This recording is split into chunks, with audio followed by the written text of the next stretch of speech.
अस्सलाम वालेकुम। आकाशा यासीन आपसे मुखातिब है। नाज़रीन, आज 23 मार्च 2026 है। एक ऐसी सुबह जो अपने दामन में 86 साल तवील जिदोजहद, लाजवाल कुर्बानियों और एक अजीम अज़्म की दास्तां समेटे हुए तलो हुई है। आज से ठीक 86 बरस कबल लाहौर के मिंटो पार्क में बरे सगीर के मुसलमानों ने बिखरे हुए ख्वाबों को एक सम दी थी और एक ऐसी करारदाद मंजूर की थी जिसने ना सिर्फ बरे-ए-सग़ीर बल्कि पूरी दुनिया का नक्शा बदल कर रख दिया था। वो करारदाद जिसने साबित किया जब एक कौम मुत्तहिद होकर मंजिल का तयन कर ले तो दुनिया की कोई ताकत उसे गुलाम नहीं रख सकती। नाज़रीन, आज जब हम 2026 में खड़े हैं तो हमें ये देखना है कि इस सफ़र में हमने क्या खोया और क्या पाया। ये दिन महज छुट्टी मनाने और चिरागा करने का नाम नहीं, बल्कि ये अपने गिरबा में झांकने और इस अहद की तजदीद का नाम है जो हमारे असलाफ ने एक अलग खुद मुख्तार रियासत के लिए किया था। आज का पाकिस्तान अगरचे के मौशी और समाजी चैलेंजेस से नबरदस्मा है, लेकिन हमारी तारीख गवाह है कि हमने हमेशा मुश्किल तरीन हालात में भी एक कौम बनकर रास्ता निकाला है। इस साल की तकरीबात में एक खास पहलू सादगी और वकार का इम्तजाज है, जहाँ हुकूमत ने कफायत शारी की पॉलिसी के तहत बाज़ रिवायती बड़े इज्तिमात को महदूद कर दिया है। वहीं अवामी सतह पर हुब्बुल वतनी का जज्बा पहले से कहीं ज्यादा तवाना नजर आ रहा है। आज मुल्क भर में लहराते हुए सब सिलाले परचम हमें इस बात का एहसास दिलाते हैं कि हमारी शनाख्त, हमारा वकार और हमारा तहफ़्फ़ुज़ सिर्फ और सिर्फ इस मिट्टी से जुड़ा है। आज के इस खुसूसी प्रोग्राम में हम सिर्फ माजी की यादों तक महदूद नहीं रहेंगे, बल्कि हम बात करेंगे मुस्तकबिल के उस रोड मैप की जिसकी तरफ पाकिस्तान तेजी से बढ़ रहा है। हम तज़किरा करेंगे उन नौजवानों का जो डिजिटल दुनिया में पाकिस्तान का नाम रोशन कर रहे हैं, इन खिलाड़ियों का जो आलमी मैदानों में सब्ज़ परचम लहराते हैं और उन आम शहरियों का जो अपनी मेहनत से इस मुल्क की मईशत का पहिया चला रहे हैं। आज हमारे पैनल पर मौजूद मोअज़्ज़िज़ मेहमानों के साथ हम तज़किरा करेंगे कि किस तरह हम कायदे-आज़म के बताए हुए उसूलों, ईमान, इत्तेहाद और तंजीम को अपनी रोज़मर्रा की ज़िंदगी का हिस्सा बनाकर इन ख्वाबों के रंग भर सकते हैं जो अल्लामा इकबाल ने देखे थे। क्या हम वाकई इस मंजिल की तरफ गामज़न हैं जिसका तस्वुर 1940 में किया गया था, और वो कौन सी रुकावटें हैं जिन्हें अबूर करके हम एक मुस्तहकम और खुशहाल पाकिस्तान बन सकते हैं। आज का दिन तजदीद अहद का दिन है। आइए आज हम ये अहद करें कि हम अपनी ज़ात और मुफादात से ऊपर उठकर इस मुल्क की तामीर और तरक्की के लिए काम करेंगे, क्योंकि पाकिस्तान है तो हम हैं और पाकिस्तान की तरक्की में ही हमारी बका है। नाज़रीन, स्टूडियोज़ में हमारे एक्सपर्ट्स भी हमारे साथ मौजूद हैं। तारिक सुमैर साहब और असगर चौधरी साथ हमें ज्वाइन करेंगे। Air commodore retired Khalid Chishti साहब दिफाई तज्जियाकार, और इसके साथ साथ मेजर जनरल रिटायर्ड समरेज सालिक साहब, ये भी दिफाई तज्जियाकार हैं। बहुत शुक्रिया आप सभी का हमें ज्वाइन करने के लिए। तारिक सुमैर साहब, आपसे इस प्रोग्राम का आगाज़ करना चाह रही हूँ। 23 मार्च 1940 को जब ये करारदाद पेश की गई थी तो उस वक्त के हालात और आज 2026 के जो पाकिस्तान में हम मौजूद हैं, कितना फ़र्क इस वक्त आप देख रहे हैं? काफ़ी फ़र्क है जी। आप देखें ना, सबसे पहले तो मैं आपका शुक्रिया अदा करता हूँ, और ये बड़ा अहम मौजू है जी, और ख़ास तौर पे यंग जनरेशन को बताने की ज़रूरत है कि 1940 से पहले और 1940 के बाद के किन हालात से गुज़र के कितनी कुर्बानियाँ, लाखों और हज़ारों जानों की कुर्बानियाँ दे के पाकिस्तान कैसे हासिल किया गया था, उसको जदीद अंदाज में बताने की नौजवान नस्ल को ज़रूरत है। 1940 में जो करारदाद इजलास हुआ मुस्लिम लीग, ऑल इंडिया मुस्लिम लीग उस वक्त थी, उसका मिंटो पार्क, जिसको बाद में अल्लामा इकबाल पार्क का नाम भी दिया गया, और बाकी तो वहाँ यादगार पाकिस्तान के नाम से मशहूर है, तामीर की गई। तो जो इजलास मुनक़्क़द हुआ उसकी सदारत बानी पाकिस्तान कायद-ए-आज़म मोहम्मद अली जिन्ना ने की, और शेर बंगाल मौलवी फजलुल हक ने वो करारदाद पेश की। उस करारदाद के मतन अगर जायज़ा लिया जाए तो वो ये था कि दो कौमी नज़रिए की बुनियाद थी वो करारदाद। दो कौमी नज़रिया, हिंदू और मुसलमान जो हैं अलग अलग नज़रियात रखते हैं, अलग अलग मज़ाहिब हैं, और जो अगर आप बाद के वाक़यात को देखें, हिंदुस्तान के अंदर जो मुसलमानों के साथ सलूक हुआ, जो वाक़यात होते हैं वहाँ, उसके बाद हम शुक्र अदा करते हैं कि कायद-ए-आज़म और अल्लामा इकबाल ने हमें ये वतन दिया, लाखों जानों की कुर्बानियाँ दी, यहाँ महाजरीन आके आबाद हुए पाकिस्तान के अंदर, कराची के अंदर, सिंध के अंदर, पंजाब के अंदर, कोई इलाका आप देख लें कि जहाँ ना हुए हों। और कायद-ए-आज़म के फरमुदात पे कितना अमल हुआ उसमें कुछ बहस हो सकती है।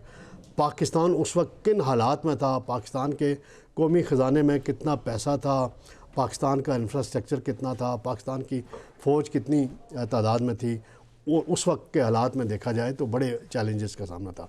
उस वक्त अंग्रेज़ ने बड़ी साजिश की पाकिस्तान के ख़िलाफ़, एक साजिश की कश्मीर की, फिर जो तकसीम किया गया रेड क्लिफ जो अवार्ड है उसमें भी ऐसी चीज़ इलाके जो अब्बासपुर है ख़ास तौर पे, वो अगर पाकिस्तान के साथ शामिल कर दिया जाता तो कश्मीर हमसे हाथों ना जाता। हिंदुस्तान ने वहाँ फौरी कब्ज़ा कर लिया मकबूजा कश्मीर में।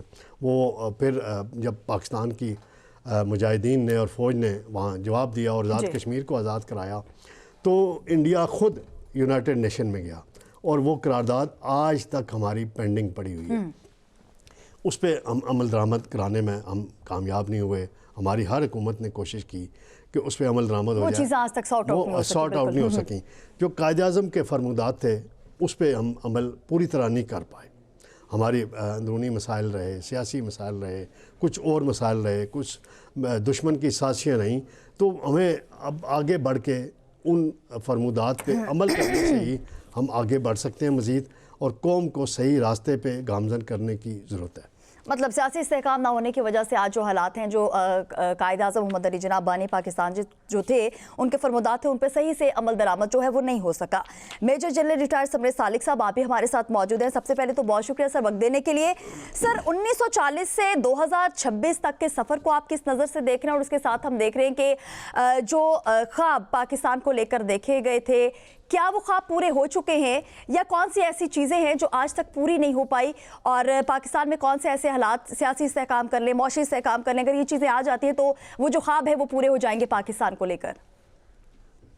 सबसे पहले आपका शुक्रिया कि आपने मुझे अपने प्रोग्राम में मदऊ किया। बहुत इंपॉर्टेंट डे है, एक लिहाज से खुशी का दिन है कि 1940 में इस दिन करारदाद पाकिस्तान मंजूर हुई। और मैं ये कहना चाहूँगा कि पाकिस्तान का बनना उन हालात में एक मौजज़े से काम नहीं था जी।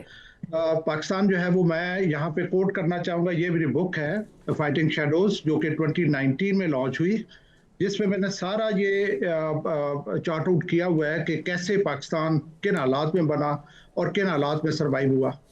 आप जस्ट इमेजिन कि एक न्यूली क्रिएटेड कंट्री, उनके जो फाउंडिंग फादर हैं वो पहले साल, एक साल बाद रहलत फरमा जाते हैं, और जो रिलेटिवली बेहतर जो लीडर थे उनके बाद लियाकत अली खान 5वें साल में असैसिनेट हो जाते हैं। उसके बाद 18वें साल में, हमारी उम्र सिर्फ अभी 18 साल थी, तो हमारे ऊपर जंग मुसल्लत की जाती है, 65 वॉर। इसके बाद 24वें साल में 71 वॉर होती है, और उसमें अब एक मुल्क है जिसकी उम्र सिर्फ 24 साल है, और इसकी जो है वो एक बहुत बड़ा जोल्ट पाकिस्तान को लगता है, जो कि जी कॉम्बिनेशन था 4 बड़े जोल्ट्स की, एक पॉलिटिकल जोल्ट, एक इकोनॉमिक जोल्ट, एक मिलिट्री जोल्ट, और एक ज्योग्राफिक जोल्ट, जबकि पाकिस्तान को 2 लख्त कर दिया गया। उससे अब आगे चलते हैं तो मेरा ख्याल 9 साल और गुजरते हैं तो सोवियत यूनियन आ जाता है हमारे बैकयार्ड में। 88 में वो ख़त्म होती है हमारी मुश्किल, तो 2001 में वॉर ऑन टेरर शुरू हो जाती है। तो मैं ये कहना चाहूँगा, जो पाकिस्तान का बनना था अनडाउटेडली वो तो मौजज़ा था। 27वीं रमज़ान, जुमे का दिन, मंथ ऑफ रमज़ान, इस तरह की कोइंसिडेंस शायद ह्यूमनली पॉसिबल ना हो। और कायद-ए-आज़म की जो उस वक़्त सेहत थी, कायद-ए-आज़म के जो उस वक़्त हालात थे, वो खुद कहते थे कि मेरी जेब में खोटे सिक्के हैं। इन सारी चीज़ों को देखते हुए एक तरफ तो हम फ़ख्र के साथ कह सकते हैं कि पाकिस्तान ने बहुत ना सिर्फ सर्वाइव किया बल्कि थ्राइव किया, लेकिन दूसरी तरफ जैसे आपने खुद कहा कि तजदीद अहद का दिन है, हर साल 23 मार्च आता है, हर साल हम अहद करते हैं, लेकिन बहुत सारी चीज़ों में ऐसे लगता है कि हमारा रिवर्स गियर लगा हुआ, बजाय हम आगे की जाने की बजाय हम पीछे की तरफ जा रहे हैं। तो पाकिस्तान में जो इस वक्त के हालात हैं, जिसमें कि political instability, economic instability, inter provincial disharmony, हर तरह की डिसहार्मनी, मैं ये समझता हूँ कि 2 इसमें सबसे बड़े पहलू हैं। अगर मैं इनका जब एनालिसिस करता हूँ, और मैंने अपने बुक में भी लिखा हुआ है कि बहुत सारे अवामिल हैं जिसकी वजह से हम पीछे रह गए, हम वहाँ नहीं पहुँच सके जहाँ पे हमें पहुँचना चाहिए था। तो मेरे नज़र इसके 2 मेजर जो अवामिल हैं उनका मैं जिक्र करना चाहूँगा। एक है not being blessed with visionary leadership, rather I would say कि हमारी leadership self serving रही है। और सेकंड जो बड़ा अमर है वो है prolonged conflict। जब भी आपके दरमियान में इनसाइड एंड अराउंड यू बहुत ज़्यादा कॉन्फ्लिक्ट होगा, पाकिस्तान ने आधा टाइम अपना नेशनल लाइफ का जो है वो कॉन्फ्लिक्ट देखा है, लड़ाइयाँ देखी हैं, साल में से 30 साल तकरीबन हमने लड़ाइयाँ देखी हैं, और उसकी वजह से जो कॉन्फ्लिक्ट है वो आपको मल्टीपल डोमेन्स पे इम्पैक्ट करता है। वो आपको जो है वो खून का नुकसान, जानों का नुकसान, पैसे का नुकसान, इंफ्रास्ट्रक्चर का नुकसान, लेकिन सबसे बड़ा जो नुकसान करता है वो नेशनल कैरेक्टर का करता है। और मैं हमेशा कहता हूँ कि ह्यूमन बीइंग के बारे में कहा जाता है कि wealth is lost, nothing is lost, health is lost, something is lost, character is lost, everything is lost. मैं आपको यकीन के साथ कह सकता हूं कि आज से 50 साल पहले जब मैंने बचपन गुजारा था तो पाकिस्तान का वो हाल नहीं था जो आज है। तो मैं ये, जैसे मैंने पहले कहा कि रिवर्स गेयर लगा हुआ है हमें, और मुझे जो अभी जो मेरे लम्हा फिक्रिया है आज का जो पाकिस्तान है, आज जिस तरह से मैं चीज़ें देख रहा हूँ, मेरा लम्हा फिक्रिया ये है कि 17 में 18 में हमने बहुत अच्छे तरीके से बहुत सारी चीज़ों पर काबू पा लिया था। टेररिज्म पा लिया, CPEC came on the horizon as positive, and we were transiting towards relatively better democracy, may not be ideal, लेकिन एक प्रोसेस चल रहा था जी। पर इस वक्त रिवर्स गेयर लगा और मेरी फिक्र है कि अगले 10 साल भी हमारे बुक हो चुके हैं। जिस तरीके से हम उलझे हुए हैं दाएं बाएं और आपस में, अगले 10 साल भी मुझे नहीं नजर आता कि यहाँ पे बहुत ज्यादा स्टेबिलिटी और अमन होगा। मुझे अगले दिन पता चला कि बराक ओबामा जब रिलिंक्विश कर रहा था अपनी प्रेसिडेंसी, तो उसने कहा था इस इलाके में अगले 20 साल में कॉन्फ्लिक्ट देख रहा हूँ। तो मेरे नज़दीक ये बड़ी अनफॉर्चुनेट है कि हमने भी बचपन में कॉन्फ्लिक्ट देखे, कॉलेज लाइफ में कॉन्फ्लिक्ट देखे, प्रोफेशनल लाइफ पे कॉन्फ्लिक्ट देखे, और आगे भी हमें वही नजर आ रहा है। जी बिल्कुल, जिस तरीके से सर आप भी कह रहे हैं कि जब से पाकिस्तान बना है सो मुश्किलात जो हैं वो देखने में आ रही हैं और पाकिस्तान आगे बढ़ने की बजाय पीछे जाता ही हमें इस वक्त जो है वो दिखाई दे रहा है। Air commodore retire Khalid Chishti साहब भी हमारे साथ मौजूद है। खालिद साहब बहुत शुक्रिया सबसे पहले वक्त देने के लिए। खालिद साहब क्या समझते हैं, जिस तरीके से हमने बात की है कि पाकिस्तान जो है जब से पाकिस्तान बना है मुश्किलात का शिकार है, क्या हम वाकई इस मंजिल की तरफ गामजन हैं जिसका तस्वुर 1940 में किया गया था, या बहुत सी रुकावटें हैं जो हमें आगे बढ़ने ही नहीं दे रही हैं, और कौन सी रुकावटें हैं जिनको अगर खत्म कर दिया जाए तो पाकिस्तान जो है वो एक कदम आगे बढ़ा सकता है? बहुत शुक्रिया काशा, आपने इनवाइट किया है, और जन सबरेज को, आपके ऑनरेबल गेस्ट और व्यूअर्स को भी अस्सलाम वालेकुम, ईद मुबारक और यौम पाकिस्तान मुबारक इकट्ठा। मैं जन सबरेज को इतनी तवज्जो से सुन रहा था कि मैं चाहता ही नहीं था कि आप उनको इंटरप्ट करें। इतनी खूबसूरत बातें सुन रहा था मैं उनसे। अभी बीन ग्रेट फ्रेंड्स, हम इतने सालों से जानते हैं, बड़ी द ट्रू इंटेलेक्ट, और इतना जबरदस्त डायसेक्शन मेरा ख्याल है ये 2-3 मिनट में जो उन्होंने किया है इससे अच्छा शायद ही कोई कर सके। देखिए, उन्होंने बड़ा फोकस बातें कही हैं। उनको पता है जब वो एक कोटा में GOC होती थी तो इनवाइटेड मी कायदे आजम पर बात करने के लिए उन्होंने बुलाया था। मैं भी 20-22 साल हो गए अब कायदे आजम की लीडरशिप पे काम कर रहा हूँ, पाकिस्तान में भी, बाहर भी लेक्चर देता हूँ, of course as a without any remuneration और चार्जेस, बिकॉज कॉज है, इस मुल्क ने सब कुछ हमें दिया। मैं उससे लिंक करना चाहूंगा जनरल सबरेज ने जो बात की थी कायदे आजम के बारे में, बड़ी मिस इन्फॉर्मेशन कही जाती है। मैं उनकी जिंदगी से एक उनका ही बयान कोट करता हूँ ताकि फिर हम रिलेट कर पाए कि हमने ऑलमोस्ट 79 ईयर्स में क्या किया। बहुत सारा प्रोपेगेंडा किया जाता है कि कायदे आजम ने कहा था कि मैंने गलती की पाकिस्तान बना के, ये बिल्कुल नहीं उन्होंने कहा। कर्नल राई बख्श उनके डॉक्टर थे, उनके जो बेटे हैं वो अमेरिका में रहते हैं, मेरा उनसे रब्ता है, मैंने काफ़ी सारी इन्फॉर्मेशन उनसे भी ली। वो कहते हैं, और उन्होंने कर्नल राई बख्श ने लिखा भी है कि बिल्कुल आखिरी वक्त में कायदे आजम जब दुनिया से जाने वाले थे, जाहिर है सिर्फ 13 महीने बाद दुनिया से रुखसत हो गए पाकिस्तान बनने के बाद, तो कहते हैं मैंने एक दफ़ा कायदे से पूछा कि आपको कोई अफसोस है, कोई जिंदगी में पूरा कोई रिग्रेट है आपको? तो उन्होंने ये नहीं कहा था, ये मिस हम कोट करते हैं कि पाकिस्तान बनाकर गलती की। उन्होंने कहा मुझे एक अफसोस है, एक अफसोस ये है कि मैंने पाकिस्तान तो बना दिया कि लेकिन अल्लाह ताला ने मुझे इतनी मोहलत नहीं दी कि जिन लोगों के लिए बनाया था, गुरबा के लिए, गरीबों के लिए, उनके लिए मैं कुछ कर सका, ये नहीं मैं कर सका, मुझे इसका अफसोस है। चले कायदे आजम को तो इतना अफसोस था और वो चले गए। लीडर ये वो सेल्फलेस था जो जनरल सबरेज भी कह रहे थे कि सेल्फ सीकिंग के लिए सारा कुछ हो गया। ये वो लीडर है जो जियारत में बीमार है और अमेरिका इलाज सिर्फ इसलिए नहीं जा रहे, एक वजह, एक तो ये मुल्क गरीब है, और दूसरा जब कोई डॉक्टर मेरे वहां टेस्ट करेंगे तो उनको पता लग जाएगा कि मेरी तो जिंदगी एंड हो रही है और पाकिस्तान तो बेरली अभी बना ही है और सर्वाइव नहीं कर पाएगा अगर उनको पता लग गया कि कायदे तो दुनिया से जा रहे हैं। इस वजह से वो किसी बाहर के डॉक्टर को आने भी नहीं दिया उन्होंने इलाज के लिए। हालांकि आ तो सकता था, एक डॉक्टर को बाहर से बुलाना तो इतना महंगा काम नहीं है, हम कोई नॉर्मल बात तो नहीं कि फाउंडर ऑफ पाकिस्तान की बात कर रहे हैं, लेकिन उन्होंने कहा कि नहीं, बाहर से भी आएगा तो पता लग जाएगा कि मेरी बीमारी की नोयत इतनी सीरियस है। आप डिवोशन देखें लीडर की, सेल्फलेसनेस देखें लीडर की, कि मैं जाता हूं तो कोई बात नहीं, लेकिन मुल्क का भला होना चाहिए। ये वो हमारे लीडर हैं जो आखिरी दिनों में, मैं अक्सर कोट करता हूं और जनरल समरेज ने तो काफी दफा सुना होगा, मैं अक्सर कोट करता हूं कि आखिरी दिनों में जियारत में बीमार थे, निढाल रहते थे सारा सारा दिन, एक दिन थोड़े फ्रेश हुए तो ADC को बुलाया और कहते हैं कि मेरा सिगार का बिल लेकर आओ। ADC ने कहा सर आप गवर्नर जनरल हैं इस मुल्क के, एंटाइटलमेंट है आपकी पर्सनल एक्सपेंस की, तो वो तो आपकी तबीयत भी बहुत नासाज थी तो बिल तो अदा हो चुके हैं आपके जो सिगार के थे। तो कहते हैं सारे बिल लेकर आओ। सारे बिल मंगाए गए, अपनी पर्सनल चेकबुक से वो सिगार के बिल अदा किए और ADC को कहते हैं कि सिगार पीना बुरी आदत है और मेरी कौम मेरी बुरी आदतों का खर्चा क्यों। ये स्टैंडर्ड हमारे लीडर ने सेट किया था, और वो लीडर जिसने पाकिस्तान बनाया था उनका तो सबसे ज्यादा हक था। बिल्कुल। तो आया हम ये वाला जो स्टैंडर्ड कहीं कैरी ऑन कर सके? अब मैं सिर्फ इसलिए हाईलाइट कर रहा हूँ, आज कौम को बता रहा हूँ कि ये मैं किसी पैगंबरों की और वली और नबियों की बात नहीं कर रहा।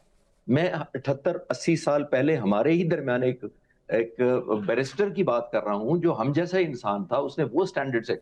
जब हम नबियों की बात करते हैं तो बहुत सारे लोग मुझे कहते हैं सर अब नबियों की इतनी मार्फत है, उनका वो मकाम है, हम उनको कैसे पहुंच सकते हैं?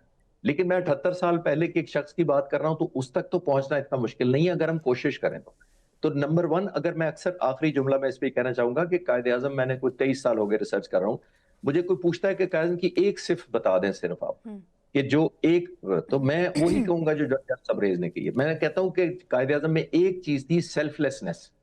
वो हमारे सब लोगों में आ जाए, जो जहां भी जिस पोजीशन पर भी है, हुकूमत में है, हुकूमत से बाहर है, ऑपोजिशन है, पॉलिटिशियन है, दुकानदार है, जब ये अब आ जाए तो फिर आई थिंक पाकिस्तान बदलेगा। अदरवाइज जज सबरेज बिल्कुल ठीक कह रहे थे कि अनफॉर्चुनेटली हम कोई इतना वो एक्साइटेड नहीं देख रहे, लुक फॉरवर्ड कर रहे, अनफॉर्चुनेटली, बिकॉज जिस मुश्किलात में हम घिरे हुए हैं। खालिद चिश्ती साहब, आपको भी इंटरप्ट करना बहुत ही मुश्किल रहा है मेरे लिए, बहुत शुक्रिया आपका। असगर चौधरी साहब, इस वक्त हम देख रहे हैं कि हर साल 23 मार्च आता है, हम वही बातें करते हैं, वही चीज़ें दोहराते हैं और फिर उसी पे एक ही जवाब, आई थिंक सो, हमेशा ही हम उसका जवाब जो है वो भी सेम ही रहता है। इन्हीं सवालात की तरह वही जवाबात भी हमारे सामने आते हैं। सर, सियासी इस्तेहकाम की बात भी करते हैं, मौशी इस्तेहकाम की बात करते हैं, जिस तरीके से अभी खालिद चिश्ती साहब ने बताया, जिस तरीके से तमाम तर हक़ाइक़ जो है वो हमारे सामने रखे, तो कहीं ना कहीं ऐसा फील होता है कि लीडरशिप की कमी है। जो जिस पोजीशन पर मौजूद है, अगर वो सिर्फ अपना ही काम कर ले तो ऑनेस्टली पाकिस्तान कहाँ से कहाँ पहुँच सकता है। What's your take sir?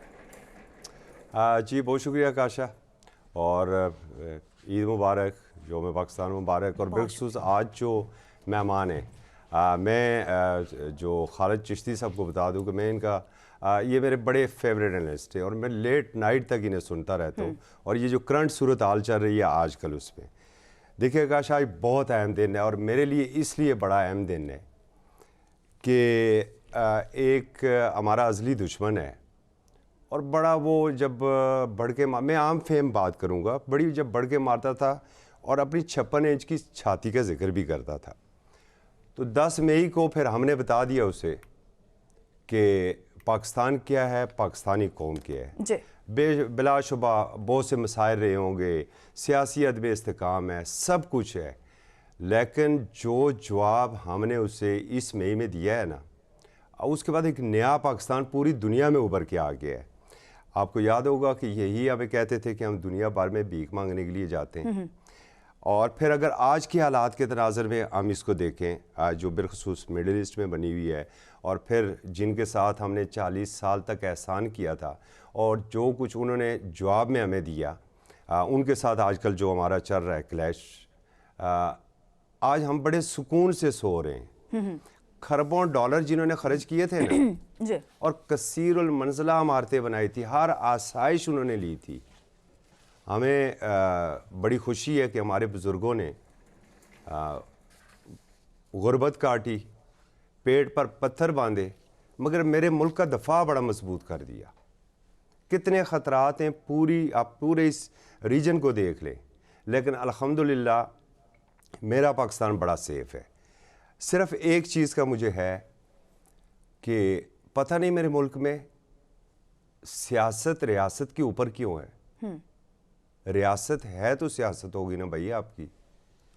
अगर रियासत को ही कोई प्रॉब्लम हुई तो फिर आपकी सियासत कहाँ पर होगी। और बड़ी बारीक बीनी से ये वारदात डाली जा रही है। प्रोग्राम से कबल भी आपसे मैं बात कर रहा था, इतनी बारीक बीनी से वारदात डाली जा रही है, बयानिए बनाए जाते हैं।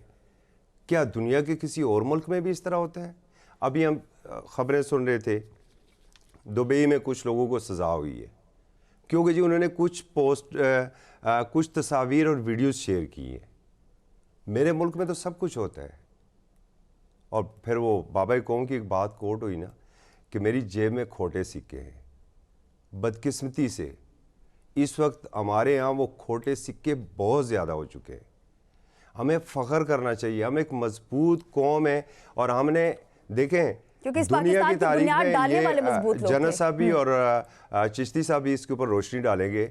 और अगर मेरी रहनुमाई कर सकें कि पूरी दुनिया की तारीख में मुझे कोई ऐसी कौम बता दे कि मिसाइल चल रहे हैं और कौम अपनी निगरानी में वो मिसाइल चलवा रही है। अगर एक सिक्योरिटी फोर्सेस का एहलकार ड्रोन को गिराने के लिए अपनी गन सीधी की है और साथ उसके एक आम शहरी अपनी गन उसी ड्रोन की तरफ किए हुए है, दुनिया की तारीख में मुझे अभी तक तो कहीं ऐसी चीज़ नज़र नहीं आई है। इंशाअल्लाह ये कायम रहने के लिए बना है। 27 रमज़ान को बना है, जुम्मे के रोज़ बना है।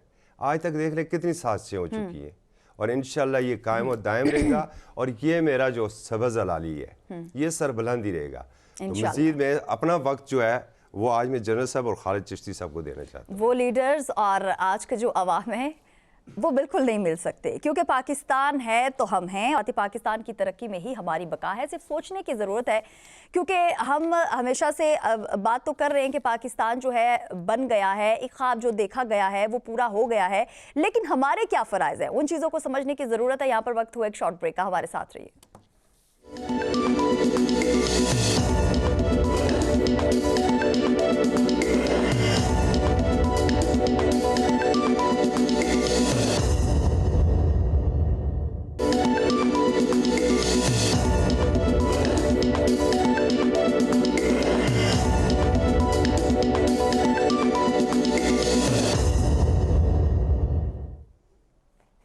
Welcome back. एक मरतबा फिर खुश आमदीद नाज़रीन। बात हो रही है कुछ 23 मार्च के हवाले से, यौम पाकिस्तान 2026 के हवाले से, और हमारे साथ हमारे तज्ज़ियाकार भी मौजूद हैं। बढ़ना चाहूँगी तारिक ज़ुबैर साहब आपकी जानिब। और अक्सर सर ये कहा जाता है कि करारदाद पाकिस्तान सिर्फ एक ज़मीन का टुकड़ा हासिल करने के लिए नहीं की गई थी, बल्कि एक पूरा जो निज़ाम है उसके लिए की गई थी। एक पूरा जो निज़ाम है उसको तब्दील करने के लिए गई थी। पाकिस्तान में जो मुसलमान थे उनके लिए की गई थी, उनके रोशन मुस्तकबिल के लिए की गई थी। सर उस वक्त जो एक ख्वाब देखा गया था, क्या आपके नज़दीक वो ख्वाब जो है वो 10% भी पूरा हो सका है? और आज जो हमारे हुक्मरान, क्योंकि उस वक्त के जो हमारे हुक्मरान थे वो तो पाकिस्तान बनाकर चले गए, और एक बहुत बड़ा एहसान अगर कहा जाए हम पर कर दिया तो ये कहना बिल्कुल भी गलत नहीं होगा। सो वो क़यादत बहुत ही ज़्यादा मजबूत थी। आज की जो क़यादत मौजूद है वो मजबूत होने का दावा तो करती है, लेकिन उनके दावे जो है वो खोखले दिखते हैं। क्या कहेंगे सर इस हवाले से? बस आप देखें ना कि जैसे जनरल साहब ने कहा और चिश्ती साहब के सामने मेरा तो बोलना ऐसे ही है जैसे मैं तो उनका स्टूडेंट हूँ, और वो दोनों ख़ास तौर पे चिश्ती साहब को मैं आजकल जैसे अस्कर चौधरी ने कहा हम सुनते रहते हैं, इंशाल्लाह मज़ीद भी सुनेंगे। और इनसे इनकी जो चीज़ें आती हैं, ख़ास तौर पे 10 मई के बाद इन्होंने जो गुफ्तगू की है, बड़ी इन्फॉर्मेटिव गुफ्तगू इन्होंने की। आपका जो सवाल है, कायद आज़म और अल्लामा इकबाल ने इस कौम को, मुसलमानों को एक वतन दिया, उस वतन को हम सही तरीके से संभाल नहीं पाए। हमारा आइन शुरू में नहीं बना जी। 56 में एक आइन बना, वो मतल हो गया। 58 में मार्शल लॉ लग गया। हर साल हम यहाँ एक वज़ीर आज़म लाते थे, एक निकाल देते थे, तो वो हम स्टेबिलिटी शुरू से नहीं ला सके। फिर मार्शल लॉ लग गया। फिर 1971 में हमारा एक बाजू हमसे अलग हो गया। मैं अगर आकाशा ज़िंदगी में कभी रोया हूँ सबसे ज़्यादा वो ढाका में जाके रोया हूँ। ये 1997 की बात है। एक सार्क इंफॉर्मेशन मिनिस्टर्स कॉन्फ्रेंस थी, उसमें हम गए थे मुशाहिद हुसैन सैयद की सरबराही में। 4 हम जर्नलिस्ट थे, बाकी पार्लियामेंटेरियन थे। जब हमें उस ग्राउंड में ले जाया गया जहाँ वो हथियार डालने की तकरीब मुनक्कद हुई थी, तो उस वक्त मुझे बहुत दुख हुआ, बहुत रोना आया, लेकिन अज़म भी किया कि इस मुल्क जो हमारे पास अभी मौजूद है इसको हमने आगे लेके जाना है। और उसके बाद फिर जब वाजपेयी ने एटमी धमाके किए तो पाकिस्तान के पास वो एक बेहतरीन मौका आया। हालांकि जो चागी की साइड थी, जनरल साहब ज़्यादा बेहतर बता सकें, जहाँ तक मेरी मालूमात है, 1986 में जनरल ज़ियाउल हक ने उसको सेलेक्ट कर लिया था एटमी धमाकों के लिए, लेकिन हालात की वजह से नहीं हो सका। तो वो एटमी धमाके करके पाकिस्तान को महफूज बनाया गया। अगर खुदा न खास्ता उस वक्त हम ज़रा सी भी कमज़ोरी दिखाते तो जो आजकल ईरान के साथ हो रहा है, खुदा न खास्ता उससे ज़्यादा हमारे साथ हो रहा होता।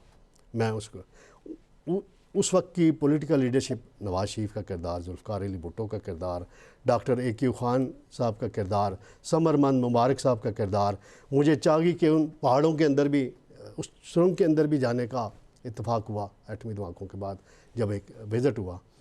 तो बड़ा प्राइड की बात थी हमारे लिए, बिल्कुल पूरी दुनिया में। उसके बाद जब हम गए, फिर अभी जो 10 मई का असगर चौधरी साहब ने भी जिक्र किया, हमने भी किया, तो इस 10 मई के बाद मुझे चीन जाने का इत्तेफाक हुआ जुलाई में। तो वो SCO ममालिक की मीडिया कॉन्फ्रेंस थी, उसमें मैं पाकिस्तान की नुमाइंदगी कर रहा था। सवाए इंडिया के डेलीगेशन के 25 ममालिक ने हमारे साथ जफ्फियाँ, नहीं जैसे हम पंजाबी में कहते, जफ्फियाँ डाली और हमें मुबारकबाद दी। नेपाल जैसे ममालिक से, अफ़गानिस्तान के साफियों ने, तो प्राइड की बात है हमारे लिए। ये पॉजिटिव है। असल बात है मईशत हमारे लिए लड़खड़ाती है, और सियासत में हमें रवादारी अपनाने की ज़रूरत है, जो माजी में किसी हद तक आ चुकी हुई थी।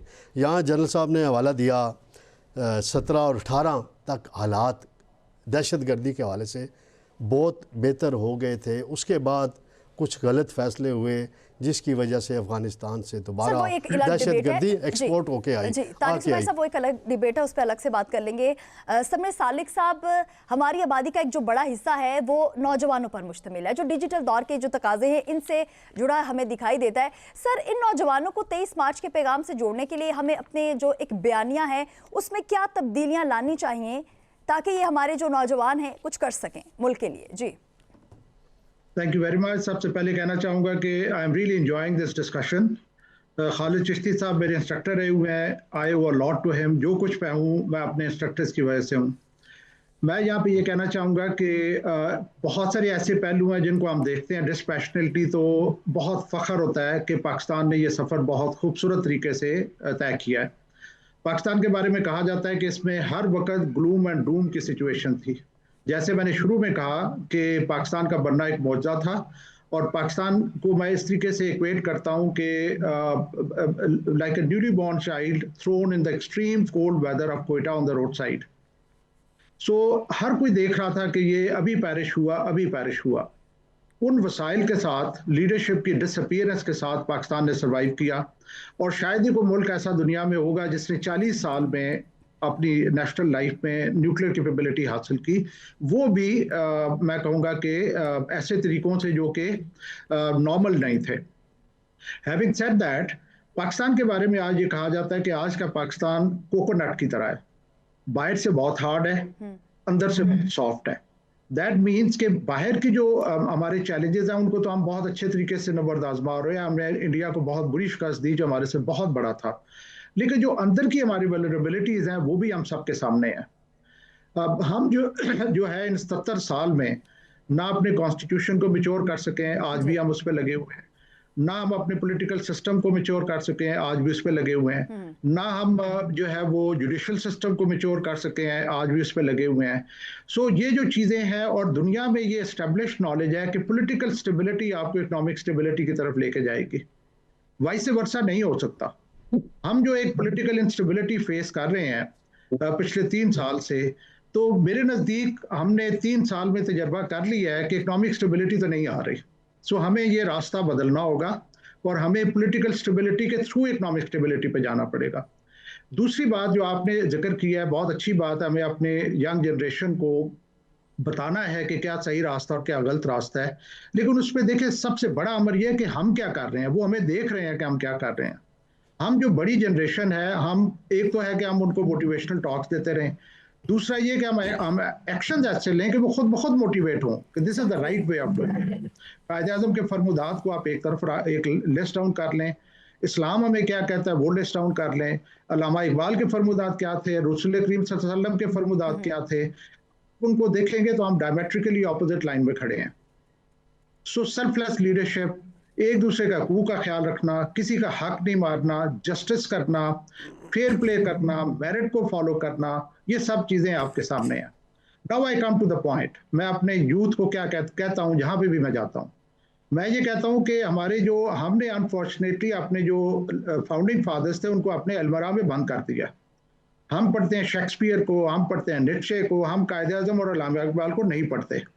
और कायद-ए-आज़म अल्लामा इकबाल के बहुत सारे फरमुदात हैं जो हमें फॉलो करने चाहिए, लेकिन मैं ये कहता हूँ सिर्फ हम 2 जो है फॉलो करना शुरू कर दें। और ना, ये मैं सिर्फ यूथ नहीं बल्कि तमाम पाकिस्तानियों को कहना चाहूँगा, सिर्फ 2, एक कायद-ए-आज़म से और एक अल्लामा इकबाल से। कायद-ए-आज़म ने यह फरमाया था कि duty to the state comes first, then to your province, then to your tribe, then to your village and you yourself. इसको फॉलो करना शुरू कर दें, सीक्वेंस को ठीक कर लें। हर परसूट में मेरा ये होता है कि मेरे पास क्या जहाज होगा, मेरे पास क्या गाड़ी होगी, मैं कैसे बेहतर हूँगा, बाकी जो चीज़ें हैं वो सब हमने बालाए ताक रखी होती हैं। तो ये कायदा आदत से हम उठा लें और अल्लामा इकबाल से एक कॉन्सेप्ट उठा लें, वो खुदी का है कि खुदी को कर बुलंद इतना कि हर तकदीर से पहले खुदा बंदे से खुद पूछे बता तेरी रजा क्या है। पाकिस्तान में हम इंक्लूडिंग हम सारे सबसे पहले जो चीज़ बेचते हैं वो खुदी है, चाहे वो बिरयानी की प्लेट पे है, चाहे वो एक गाड़ी के ऊपर है, चाहे वो एक रोलेक्स के ऊपर है, सबसे पहले हम खुद ही बेचते हैं। आप यकीन करें कि ये दो चीज़ें अगर हम अडॉप्ट कर लें तो हमारी सोसाइटी बहुत डिफरेंट सोसाइटी होगी। बिल्कुल, खुदी को कर बुलंद इतना कि हर तकदीर से पहले खुदा बंदे से खुद पूछे बता तेरी रजा क्या है। क्या खूब बात की सर आपने। और इसी के साथ ही मैं खालिद चिश्ती साहब आपकी जानिब बढ़ना चाहूँगी, क्योंकि इस वक्त हम देख रहे हैं कि पाकिस्तान की मुश्किलात का हमने जिक्र किया, जो ख्वाब देखे गए थे उनके हवाले से हमने बात की, जो हमारे बानी थे कायदे आज़म मोहम्मद अली जिन्ना उनके हवाले से बात की कि किन मेहनतों से पाकिस्तान उन्होंने हमें हासिल करके दिया और आज हम पाकिस्तान के साथ क्या कर रहे हैं। वो तमाम तर चीज़ें जो हैं वो सर हमने डिस्कस कर ली हैं, लेकिन अब हम इस्तेहकाम चाहते हैं। हम चाहते हैं कि एक मुल्क हमें मिल गया है, एक बहुत बड़ी दौलत हमें अगर मिल गई है तो उसके लिए अब हमें क्या करना है। सर हमें इस्तेहकाम चाहिए, चाहे वो सियासी इस्तेहकाम है, मौशी इस्तेहकाम है, मुल्क को आगे लेकर जाने के लिए, मुल्क का एक पॉजिटिव इमेज पूरी दुनिया को दिखाने के लिए कुछ तो हमें करना पड़ेगा। करारदाद लाहौर सर इत्तेहाद की अलामत थी और आज की सियासी तकसीम और महाज आराई के माहौल में हम कौमी यकजहती का वो पुराना फार्मूला जो है उससे कैसे दोबारा नाफिज कर सकते हैं। काशा देखिए, मैं तो जैसे मैंने पहले अर्ज किया, मैं उसे लिंक करना चाहूंगा कि मैं 2003 में मैं तुर्की गया था और वहां मैंने कमाल अतातुर्क की जो इज्जत देखी, वहीं मेरी प्रमोशन हुई थी to the rank of air commodore. तो मुझे बड़ी नदामत हुई कि इस मुल्क ने मुझे इतना कुछ दिया है लेकिन हमने कायदे आज़म को उतना वैल्यू नहीं किया। तो वापस आकर मैंने कायदे आज़म पर रिसर्च करना शुरू कर दी। पिछले साल अल्हम्दुलिल्लाह मैं अमेरिका गया था, वहां हमने ह्यूस्टन में एक जिना लाइब्रेरी भी खोली है पाकिस्तानियों के साथ मिलकर। यकीन करें, जब वहां जाके मैं जिन पाकिस्तानियों को देखता हूँ, ये नहीं है कि वो एक्स्ट्राऑर्डिनरी मेंटल एनर्जी है उनकी या स्किल उनसे ज्यादा है, लेकिन वो ब्रिलियंट है अपनी फील्ड के अंदर। जब मैं यहाँ यूनिवर्सिटी किसी में पढ़ाता हूँ तो मैं जाके देखता हूँ कि इनको हमने डिप्राइव किया हुआ है। उनका वो कॉन्फिडेंस ही नहीं है कि मैं ग्रो करूंगा क्योंकि मैं फलां का बेटा नहीं हूँ, क्योंकि मैं फलां का मेरा अंकल या चाचा फलां पोजीशन पे नहीं है। मैं 20 साल से तकरीबन लेक्चर दे रहा हूँ कायदे आज़म पे। जैसे मैंने कहा, मैं फ्री देता हूँ, कॉल देता हूँ, अपना कर्ज उतार रहा हूँ मैं। जब मैं जाता हूँ तो लेक्चर में सबसे पहले नौजवान नस्ल से मैं खुद माफी मांगता हूँ और मैं कहता हूँ कि ये मेरा और मुझसे पहले वाली नस्ल का कसूर है कि हम आपको वो पाकिस्तान नहीं दे सके जो कायदे आज़म ने आपको देना था। अब मैं लेकिन आया लेक्चर में ये देने, इसलिए लेक्चर देने आया हूँ कि आपने वो पाकिस्तान नहीं बनाना या उस तरह नहीं छोड़ना जिस तरह हमने आपके वाले छोड़ा। पहली बात, अक्सर बच्चों से मैं पूछता हूँ पाकिस्तान चाहिए क्यों था हमें, क्यों बना था पाकिस्तान, और सारे कहते हैं जी इस्लाम के नाम पे। तो मैं कहता हूँ मैं कन्विंस नहीं हूँ, मुझे कन्विंस करो इस्लाम के नाम पे क्या मतलब है। तो बच्चों को अगला जुमला नहीं पता होता इस्लाम के नाम, क्योंकि हमने बताया नहीं है, हमने ये रटा दिया कि इस्लाम के नाम पे बना था। मैं आया उनसे पूछता हूँ कि आया नमाजें पढ़ने के लिए बना था, आया हज करने के लिए। इंडिया से भी बड़े लोग हज करने जाते हैं अभी भी, तो इसका मतलब है हज पे तो भी कोई पाबंदी नहीं थी, वहां भी मस्जिदें हैं। तो मैं उनसे ये कहता हूँ कि जो इस्लाम के नाम पर या मुसलमान होने की वजह से जो हमारे हुकूक सल्ब किए जाते थे या डिप्राइव किए जाती थी अपॉर्चुनिटीज, ये उसकी वजह से हमें मुल्क चाहिए था हमें। यानी फिर इनडायरेक्टली इकोनॉमिक्स आ गई, जो जन सबरेज भी कह रहे थे, ऑनरेबल तारिक साहब भी, असगर साहब भी ये कह रहे थे कि हमने इकोनॉमिकली जब तक नहीं स्ट्रांग होंगे, मिलिटरीली, जो कोकोनट की बहुत अच्छी मिसाल दी जन सबरेज ने, कि हमने इंटरनली भी उतना ही हार्ड होना जितना कोकोनट बाहर से, तब हम दुश्मन अभी वो तब होगा।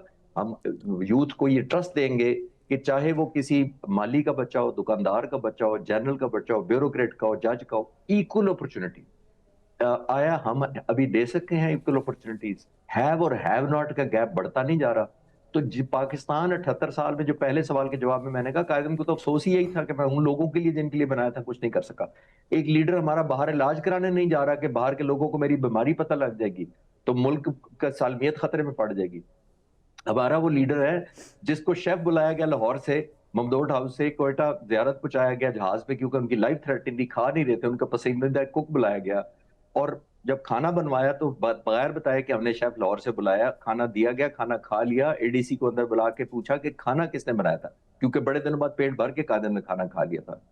तो अब कोई झूठ नहीं बोल सकता था, तो उन्होंने कायदे को कहा कि सर वो जो लाहौर में बावर्ची था फलां फलां, हमने वो जहाज पे बुला लिया था क्योंकि आपकी लाइफ बड़ी खतरे में थी। तो कहते हैं उसको बुलाओ, बुलाया गया, अपनी जाती चेकबुक से उसका रिटर्न टिकट का खर्चा काटा, उसको कैश इनाम देके कहते हैं कि इसको वापस भेज दो, ये एक गरीब कौम है, मेरे मुंह के जायके के लिए इस अय्याशी की मुतामिल नहीं हो सकती। क्या बात है। जो फाउंडर है, ये फाउंडर है, उसका कितना हक था इस मुल्क पर। एक शेफ को नहीं बुला सकता था फाउंडर पाकिस्तान को, या ज़ियारत नहीं जा सकता एक शेफ को, यानी उसकी अना इजाजत नहीं देती थी कि गरीब मुल्क है। सेंस ऑफ पार्टिसिपेशन देखें, मैं मिसाल से ये साबित करने की बात कर रहा हूं, उस लीडर की sense of ownership to the country देखें, सेंस ऑफ सैक्रिफाइस देखें। यानी एक मिसाल से मैं, मेरा ख्याल है 10 हम पॉइंट्स लिख सकते हैं कि उसने क्या कुछ हमें मैसेज दिया, लेकिन हम फॉलो करते हैं। हम सुनना भी नहीं चाहेंगे ऐसे, अगर कायदे आज़म की ऐसी बातें, और खास तौर पर जो प्रिविलेज लोग हैं वो तो कहेंगे यार इसको तो परे करो। ऐसी बातें तो नहीं होती। हम हुकूमत में या पावर में या प्रिविलेजेस में इसलिए थोड़ी आते हैं कि एक शेफ भी ना हम बुला सकें। फाउंडर ने ये मिसाल सेट की है, मैं अपनी तरफ से तो कुछ नहीं कह रहा, मैं सिर्फ ये मिसालों से साबित करने की कोशिश की है कि हम सबको अपना अपना हिस्सा डालना है, इररिस्पेक्टिव जिसका पोजीशन है। इंशाल्लाह पाकिस्तान तरक्की करेगा। और एक हुक्मरान को शायद ऐसा ही होना चाहिए, तभी मुल्क जो है वो तरक्की की राहों पर गामजन हो सकता है, क्योंकि बानी पाकिस्तान जो थे कायदे आज़म मोहम्मद अली जिन्ना, उनको इतना वक्त ही नहीं मिल सका। बहुत शुक्रिया सर। और इसी के साथ ही असगर चौधरी साहब, मैं आपकी जानिब इस वक्त आना चाहूँगी, क्योंकि बानी पाकिस्तान के हवाले से जो बातें इस वक्त हमें खालिद चिश्ती साहब ने बताई हैं, शायद इससे पहले ये तमाम तर चीज़ें हम तक पहुँची भी नहीं थी और हमें पता भी नहीं थी। इस हवाले से सर खालिद चिश्ती साहब, एक मतलब फिर मैं आपका शुक्रिया अदा करना चाहूँगी। असगर चौधरी साहब, बानी पाकिस्तान ने एक ऐसे मुल्क का तस्वुर दिया था जहां सबको बराबर के हुकूक जो हैं वो हासिल हों, हमारी जो माइनॉरिटीज़ हैं उनको भी डेफिनेटली तमाम तर चीज़ें जो हैं वो आज तक पाकिस्तान में मिल रही हैं। सो मौजूदा दौर में ख़ातीन और हमारी जो अक़लियतें हैं उनकी भी मुल्क की तरक्की में शमूलियत को आप किस नज़र से देख रहे हैं? और जो कायदे आज़म ने जो बातें की थी उस वक्त, जो उनकी जानिब से कहा गया था कि तमाम तर हुकूक जो हैं वो सबको बराबर मिलने चाहिए, कि आप समझते हैं कि ऐसा कुछ हो रहा है और आगे चल के मज़ीद इन चीज़ों में बेहतरी आ सकती है? जी बहुत शुक्रिया काशा। देखें, आपके पास एक आइन है और आइन पाकिस्तान के अंदर हर चीज़ मुतय्यन है, हर एक के हकूक़ हैं। और अल्हम्दुलिल्लाह कम अज़ कम जो कायदे आज़म ने फरमाया था ना कि पाकिस्तान सब के लिए, यहाँ पर कोई जो है वो हिंदू मुस्लिम सिख ईसाई नहीं है, सारे पाकिस्तानी हैं। तो पूरी दुनिया में भी एक परसेप्शन है कि पाकिस्तान के अंदर कम अज़ कम सबको ये हकूक़ मुयसर हैं। अभी कुछ दिनों कबल की बात थी, फिर वो बार बार मुझे अपने पड़ोसी याद आ जाते हैं। एक सूबे के वज़ीर आला थे और एक मुस्लिम डॉक्टर को जब वो दे रहे थे कोई चिट्ठी, और उनके मुंह से जो नकाब खींचा था, इस खातर ये पाकिस्तान बना था। दो कौमी नज़रिया ये था कि ये जो इंदवाता की सोच है, यहाँ पर मुसलमान महफूज नहीं है और मुसलमानों के लिए एक अलग वतन की ज़रूरत है, तो पाकिस्तान मर्ज़ वजूद में आया था।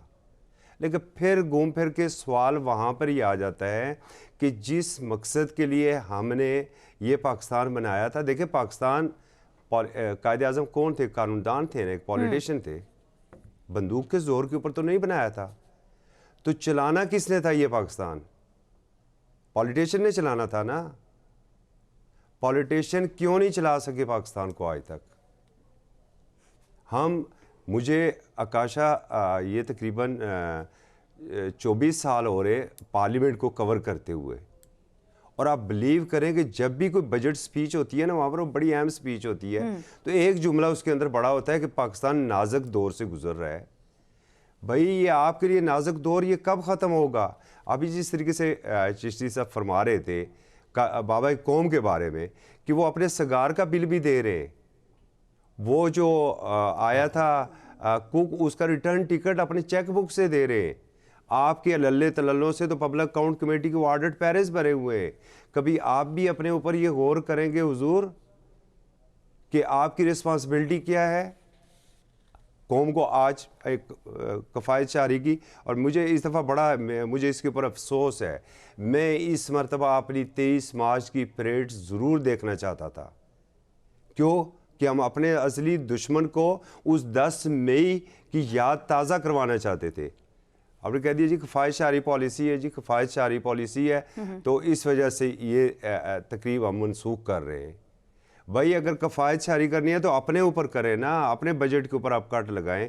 ठीक है, आपने कह दिया जी 50% जो है वो पेट्रोल जो है उसके ऊपर हम कट लगाएंगे, तो अगर एक 20,000, 22,000, 30,000 वाला शहरी पेट्रोल अपना ज़ाती खुद अफोर्ड कर सकता है तो आप क्यों नहीं अफोर्ड कर सकते? क्यों नहीं कर सकते? ये मसावी हकूक़ होने चाहिए और इसी से और सबके लिए होनी चाहिए। इसी से हम आगे जाएंगे। और जो सबसे बड़ा चैलेंज है, मैं ये जिक्र करना बड़ा ज़रूरी समझता हूँ, यहाँ पर हमें निज़ाम अदल को बेहतर करना होगा। बिल्कुल सर, हम जो मुल्क के खिलाफ, देखें मैं बार बार एक बात करता हूँ कि मुल्क है तो हम हैं, मुल्क होगा तो सियासत होगी, मुल्क होगा तो सहाफ़त होगी। मुल्क के खिलाफ जो करे उसे वो जैसे पंजाबी में कहते हैं टंग दें, बस उसे टंग देना चाहिए। 2-4 के साथ कार्रवाई होगी, उन्हें सजाएं मिलेगी। तो ये देखिए इस बहती गंगा में बेहतर हो जाएगा इस हवाले से। जी असगर चौधरी साहब, आपका पॉइंट आ चुका है। नाज़रीन, हम बात करें 23 मार्च 1940 के हवाले से। उस हवाले से अगर बात की जाए तो क्या हमारा जो मौजूदा निज़ाम तालीम है नई नस्ल को 23 मार्च की रूह से रोशनास कराने में नाकाम रहा है? अगर ये भी कहा जाए तो गलत नहीं होगा। इसके साथ ही समरेश सालिक साहब, क्या समझते हैं कि हमें अपने निसाब में ऐसी कौन सी तब्दीलियां करनी चाहिए या कौन सी चीज़ें जो है वो ऐड करनी चाहिए ताकि ये जो हुब्बुल वतनी सिर्फ एक दिन का त्यौहार है, ये सिर्फ एक दिन का ना रहे? Thank you very much. मैं ये कहना चाहूँगा कि हमारा जो सबसे बड़ा फेलियर रहा है, जो जिसकी वजह से आज जिधर हम हैं उधर हैं, वो था ह्यूमन रिसोर्स को डेवलप ना करना। हम बचपन से देखते आए हैं कि एजुकेशन का जो बजट है 3% है। आज तक मुझे वो नहीं नज़र आया कि वो 5% पे गया हो या 10% पे गया हो, 20% पे गया हो। इसमें कोई शक नहीं कि हमारे चैलेंजेस हैं, हम financial challenges, economic challenges face कर रहे हैं, लेकिन उसके साथ साथ मैं समझता हूँ कि हमारी प्रायोरिटीज़ भी ठीक नहीं है। मुझे अच्छी तरह याद है, जो हमारे प्रेजेंट प्राइम मिनिस्टर हैं, उस वक्त ये चीफ मिनिस्टर पंजाब थे, तो उन्होंने एक स्कूल को विजिट किया और बड़ी खूबसूरत उन्होंने बात की। उन्होंने कहा जिधर भी मैं स्कूल में जाता हूँ वहाँ पे मुझे नज़र आता है कि बेंच और चेयर्स की तो कमी है, लेकिन गाड़ियाँ पूरी हैं। आज वो बहुत उससे बेहतर पेडेस्टल पे बैठे हुए हैं कि आप प्रायोरिटीज़ ठीक करें कि आपने मतलब है क्या जहाज़ खरीदने हैं, चाहे आपने लग्जरी गाड़ियाँ खरीदनी है, या आपने अपनी आवाम के साथ खड़ा होना है कि तुम अगर मुश्किलात फेस कर रहे हो तो मैं भी मुश्किलात फेस कर रहा हूँ और मैं तुमसे ज़्यादा मुश्किलात फेस करूँगा क्योंकि मैं लीडर हूँ। तो ये जो मसाले हमारे सामने हैं, इस्लाम की मसालें, सहाबा की मसालें, रसूल करीम सल्लल्लाहु अलैहि वसल्लम ने जो अपनी हमें ज़िंदगी की जो राह दी, कायद-ए-आज़म ने जो फरमात थे, आप देख लें कि अभी खालिद चिश्ती साहब ने बहुत अच्छी रिसर्च की हुई है कायद-ए-आज़म के ऊपर। मैं यहाँ भी कहना चाहूँगा कि उनके पास जब माउंट बैटन और उसकी एक्सप्लॉइटेबल पिक्चर्स उनके पास ले जाई गई, तो कायद-ए-आज़म का क्या जवाब था? I don't believe in politics of exploitation. Conversely, आज आप देखें कि हम क्या कर रहे हैं, इसकी वीडियो बना लो, उसकी वीडियो बना लो, कल को काम आएगी, कल को उसको एक्सप्लॉइट किया जाएगा। तो हमारे जो मसले रहा कुछ और था, हम कहीं और फिर रहे हैं।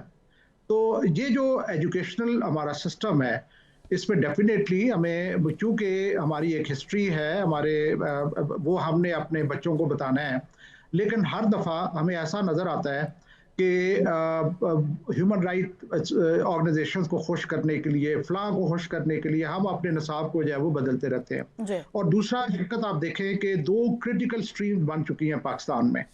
एक है ultra mod which is Beaconhouse, ट्रोबल्स, सिटी स्कूल, और दूसरा है अल्ट्रा कंजर्वेटिव विच इज़ मदरसास। अब इन दोनों में को आप ये इमेजिन करें कि एक पॉजिटिव और एक नेगेटिव है। मैं नहीं डिफाइन करता कि कौन सा पॉजिटिव और कौन सा नेगेटिव है। तो जैसे एक बैटरी के 2 ऑपोजिट पोल्स को आप इकट्ठा नहीं रख सकते जब के बगैर स्पार्किंग के, एक पॉजिटिव और एक नेगेटिव है, इस सिचुएशन में भी इस पॉजिटिव और नेगेटिव पोल्स को आप इकट्ठा नहीं रख सकेंगे without sparking. Just imagine an office जहाँ पे 10 लोग हैं, 5 जो है वो अल्ट्रा मॉड स्कूल से आए हैं और 5 जो है वो मदरसों से आए हैं। कैसे उनमें हामांगी पैदा करेंगे, कैसे उनमें वो एक हार्मनी पैदा करेंगे?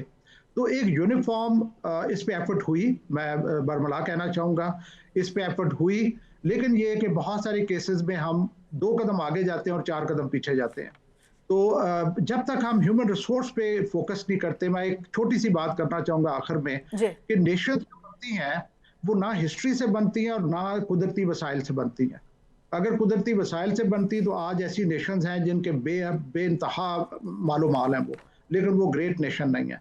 अगर हिस्ट्री से बनती तो जो जिनकी 5000 साल पुरानी हिस्ट्री है, सिविलाइजेशन है, आज वो ग्रेट नेशन होती। नेशन बनती है ह्यूमन रिसोर्स डेवलपमेंट से। न्यूजीलैंड के बारे में कहा जाता है कि it is only 150 years old, 150 साल पुराना मुल्क है, लेकिन चूंकि ह्यूमन रिसोर्स के ऊपर फोकस किया गया, आज वो बहुत सारी नेशन से आगे हैं। बिल्कुल, अनफॉर्चुनेटली एक कदम हम आगे बढ़ते हैं, 4 कदम हम पीछे हट जाए। एक सवाल आप सभी के सामने मैं रखना चाहूँगी कि क्या एक मुस्तहकम जमहूरियत ही वो वाहिद रास्ता है जो हमें 1940 के असल ख्वाब की ताबीर तक ले जा सकता है? जवाब ज़रूर दीजिएगा। और बहुत शुक्रिया, हमारे ऑनरेबल गेस्ट जो थे वो हमारे साथ मौजूद थे, मेजर जनरल समरेज सालिक साहब, air commodore retired Khalid Chishti साहब, असगर चौधरी साहब और तारिक सुमेर साहब। बहुत शुक्रिया आप सभी का। किसी के साथ ही अपनी मेज़बान आकाशा यासीन को दीजिए इजाज़त। खुदा हाफिज़।